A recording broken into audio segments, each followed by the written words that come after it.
Museum Benteng Vredenburg Yogyakarta merupakan salah satu saksi sejarah perjuangan bangsa Indonesia. Dahulu, bangunan ini adalah benteng pertahanan Belanda yang didirikan pada abad ke-18. Kini, Vredenburg bertransformasi menjadi museum perjuangan nasional yang berisi diorama perjalanan bangsa menuju kemerdekaan. Diorama pertama menampilkan masa penjajahan Belanda dan lahirnya pergerakan nasional. Diorama kedua memperlihatkan masa pendudukan Jepang dan tumbuhnya semangat kemerdekaan. Diorama ketiga menunjukkan perjuangan rakyat pada masa revolusi fisik. Sementara diorama keempat menggambarkan masa pembangunan setelah kemerdekaan.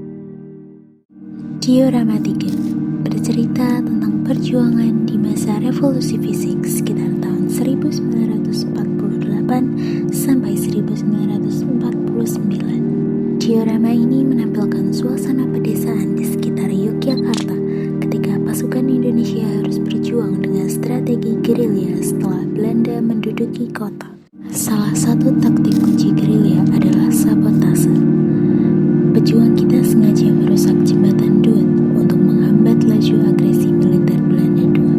Aksi ini bertujuan memutus logistik dan pergerakan musuh. Para pejuang termasuk pasukan gerilya TNI yang dipimpin Letnan Wiyogo Atmodarminto mulai menyerang pos-pos Belanda dan membuat mereka kewalahan hingga akhirnya berhasil masuk ke kota Yogyakarta pada Juni 1949. Keberhasilan gerilya adalah dukungan rakyat semesta. Diorama ini menunjukkan dapur umum di daerah gerilya Kulon Progo, tempat rakyat menyediakan makanan bagi pejuang.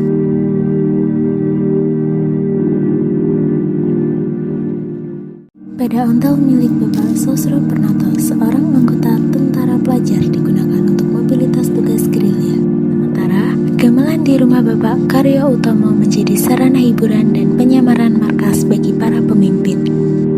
Kemenangan gerilya ini kemudian dilanjut dengan kepulangan para pemimpin negara termasuk Presiden Soekarno pada 6 Juli 1949.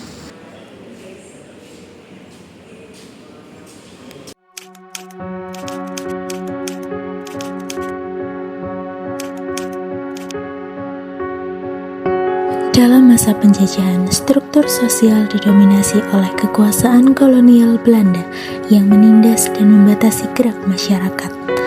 Namun, rakyat Indonesia tidak hanya menjadi korban dari struktur itu. Mereka justru menjadi agen sosial yang aktif. Melalui strategi gerilya, para pejuang dan masyarakat menciptakan bentuk perlawanan yang cerdas dan kontekstual. Mereka tidak memiliki senjata modern, tetapi memiliki jaringan sosial yang kuat, kepercayaan, solidaritas, dan komunikasi yang menyatu antar rakyat dan tentara. Setiap tindakan rakyat adalah bentuk nyata dari agensi sosial, yaitu kemampuan individu untuk bertindak dan mempengaruhi struktur yang menindas. Gerilya bukan hanya perang fisik, melainkan perlawanan sosial yang menunjukkan kekuatan budaya gotong royong. Dalam konteks ini, struktur penjajahan perlahan berubah karena tindakan-tindakan kecil yang dilakukan bersama oleh rakyat biasa.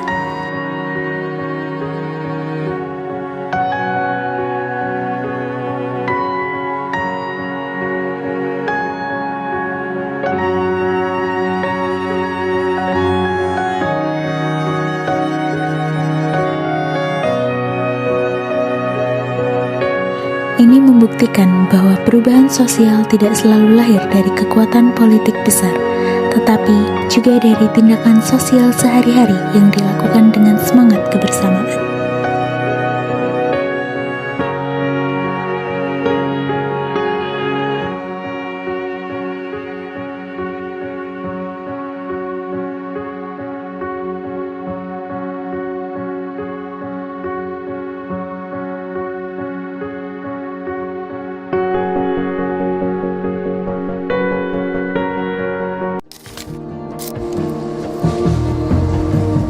Dari kunjungan saya ke Museum Benteng Vredenburg, khususnya pada diorama perjuangan gerilya, saya belajar bahwa kekuatan sejati sebuah bangsa tidak hanya terletak pada senjata, tetapi pada semangat persatuan dan kepedulian sosial. Perjuangan gerilya memperlihatkan bahwa rakyat biasa bisa menjadi pahlawan melalui tindakan sederhana, membantu, melindungi, dan saling percaya.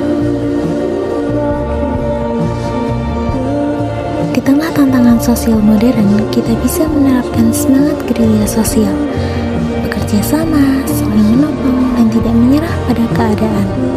Bagi saya, diorama ini bukan hanya catatan sejarah, tetapi juga cermin moral dan budaya yang mengingatkan kita akan arti solidaritas dan tanggung jawab sebagai warga bangsa.